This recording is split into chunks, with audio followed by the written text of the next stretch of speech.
Okay, 27th of July 2025. So, Adrian's daily vlog, sharing smart stuff men should know. Study Sunday. Be more. The map is not the territory.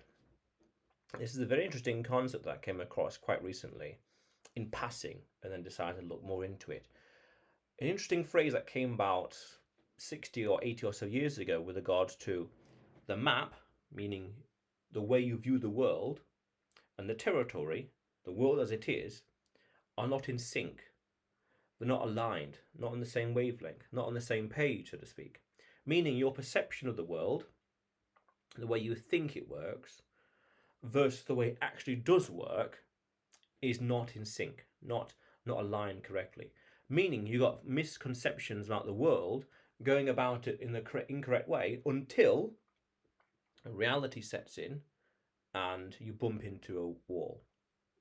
Essentially, in some meta level, it's you can't escape first principles. I did a video about this as well. You can't escape first principles of reality, of the world, of gravity and time and space, whatever else, and atoms and everything else, and life. Very nice. But that's an interesting concept because it asks the question, does your perception match up with reality? Does how you understand the world, how you understand the world, does it mix well with reality itself? Do they blend one to one, or are they completely off kilter, completely inaccurate? It means that all models, beliefs, and frameworks and ideologies are simplifications of reality, not reality itself, and must be treated as tools, not absolute truths. Meaning, what we have here are compact, compressed ideas of reality, cliches. That's interesting because I try to avoid thinking in cliches, but they're profoundly truthful in a sense of all these complex ideas are compressed into a single thing, and that single thing may or not be in sync with reality, meaning there's all sorts of fallacies or biases at play with regards to the world or market dynamics or market forces that cancel that cliche, that idea, that compressed idea out just by virtue of it being true. But then you can go even deeper to say all ideas we tend to have that are passed down, social learning theory, I did a video about this as well, are ideas that worked in the past that were just passed down through successive. If it worked in the past, it can work today. It's that essentially. Successful, smart ideas that stood the test of time that were passed down. But over time, territory changes. Technology, societies, cultures, fashion, standards, values, subjective morality, things change that makes the map we have obsolete. I did a video about this as well, information decay, the half-life of knowledge. So at anytime we act, we rely on internal maps, compressions of sensory input, cultural norms, strategic planning, identity frameworks, but these maps inevitably omit detail, nuance, and emergent feedback from real world, meaning information decay. Over time, the way we understand the world in reality is not in sync with it. In the same way in the 90s, thinking Yellow Pages is number one, but there's this thing called the internet and it's emerging from the world. How do you reconcile those two strategies and ideas and concepts and fields of study?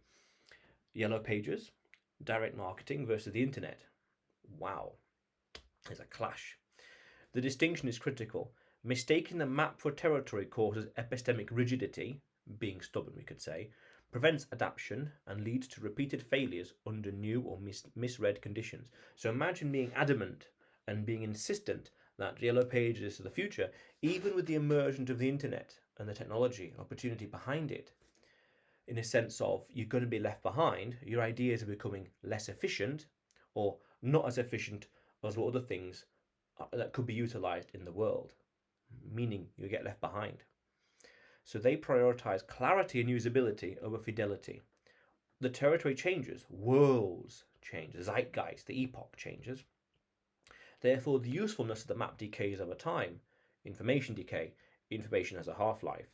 Things learned 100 years ago today, ideas and concepts and principles, today are completely obsolete. And things 50, 70 years ago are on their way out.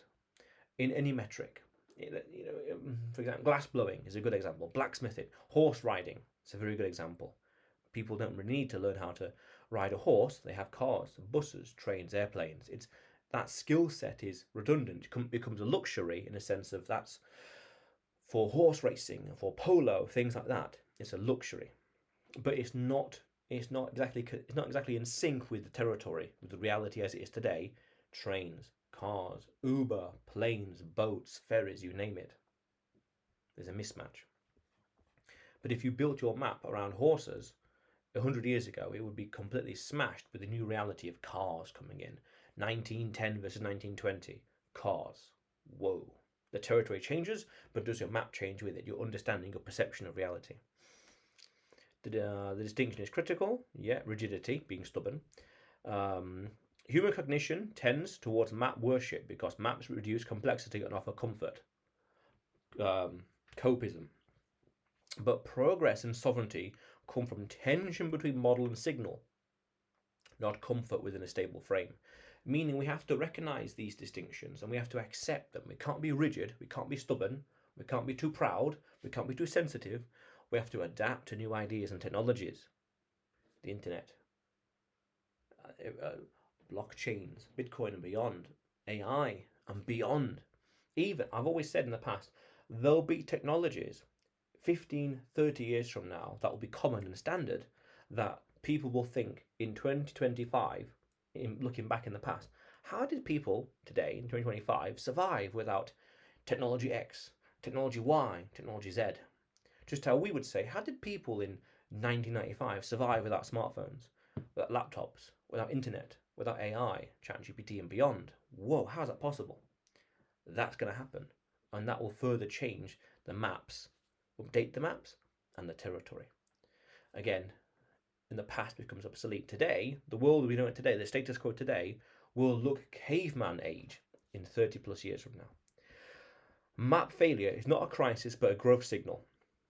The sovereign individual treats every surprise, error or contradiction as proof that the map must evolve.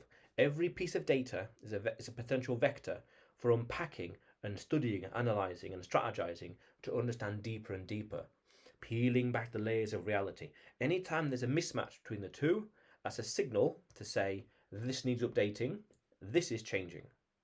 Change, update, they both go in tangent together. We have to be at the cutting edge of understanding and awareness and technology and beyond.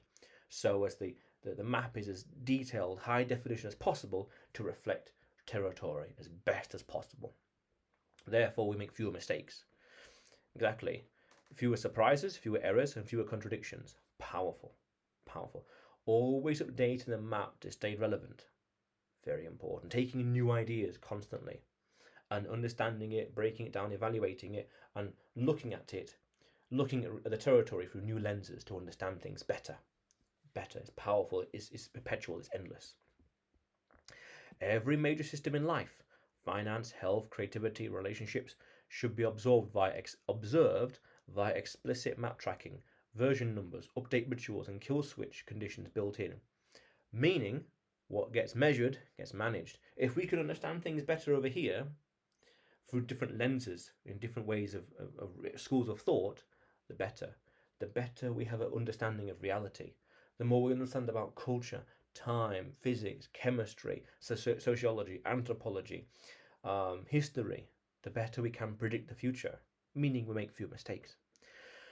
Map stacking, using multiple lenses simultaneously, thermodynamic, psychology, strategic, emotional, adds dimensionality to decision making and improves accuracy in real world navigation.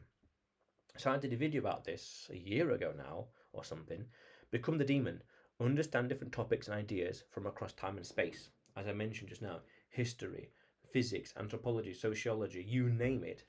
So we can better interpret, better draw the map and better understand reality, the territory. Powerful stuff. Fundamentally, for example, the more you understand history, the more you understand people, so then you can say, I've seen this before. This happened in 17 whenever. This happened in 1675. This happened in 1292. I've seen this before in history. Because then you could say, as a cliche, history rhymes. I've seen this before. I've seen that before. Hang on a minute. This has happened in the past. You can predict. You can see patterns better. That's fundamental. That's a new insight in real time. The more you understand of reality and you apply it to the map, the better you can see patterns in the territory with regards to X and Y, and then 9 out of 10 times Z. A and B, and then perhaps if we have C, then D happens. Whoa, there it is. Things like that. That's very, very, very powerful. Every structure we build must be designed to be anti-fragile, capable of integrating stress and signal without collapsing or calcifying. Essentially, we need to be adaptive, never rigid, never calcifying, never stuck in one place, and the world changes and moves on. Stuck in time, all time. We don't want that. We need to be adaptive. Information decay. We want to challenge that. It's entropy, really. And I did a video about this as well, actually. Like, is civilization anti-entropy in some way? No, it's speculative. Mastery is not about defending models. It's about sensing when they're outdated, knowing how to upgrade them, and building the terrain-responsive reflexes to act at a pace, even as the map redraws itself. Meaning we need to be constantly updating things, never being lackadaisical, never resting on our laurels, never being indifferent, never being passive, but always on guard, because there's a nice saying, actually, you miss by an inch, you miss by a mile. Nice idiom. You miss by a few inaccuracies over here, just a few millimeters over here of inaccuracies, and over time it creates that problem, that misalignment is exponentially bigger and bigger over time. Whoa, and this is deadly, this is fatal, this is catastrophic. Here, it's manageable. I did a video about this as well, actually. It's the surface to volume ratio, fundamentally. But even this, we can't allow it. Even a millimeter is too much, the risk, because it's the risk of getting out of control. The inaccuracies over here, we can't allow them to get out of hand, out of control, because over time they compound and they become exponential, catastrophic, disastrous, fatal, you name it. Throw any of the negative sounding buzzwords here. Apocalyptic, you name it. Disaster. You're out of sync with reality. In the same way, you go onto the street in England and you look right on the right as opposed to left. You look in the wrong direction, or even no, I'll rephrase it.